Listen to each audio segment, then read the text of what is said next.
аналитика была бы правильной, объективной, потому что сравнивать результаты этого года с прошлым, я уже сказала, невозможно по целому ряду причин.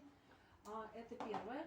А что касается вот именно деятельности каждой школы, каждого муниципалитета, это было бы правильным в рамках олимпиадного движения. Поэтому нам бы хотелось взять в первую очередь для себя, сделать акцент в этом году не столько на повышение качества образования через реализацию государственной итоговой аттестации, объяснила уже почему, а именно на поддержку развития одаренности талантов.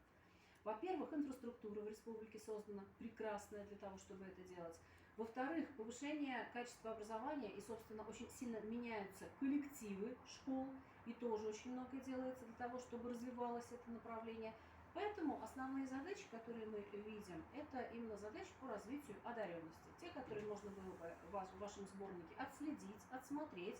Очень большое количество денежных средств выливается и в эти центры созданные, и в сопровождение научных исследований, и обучающихся, и людей, которые уже вышли за, так сказать, пределы республики, поступили в вузы, да, и тем не менее продолжают сопровождать это движение. Нам бы хотелось, конечно, обратить внимание вот на эту часть. Это первый вопрос.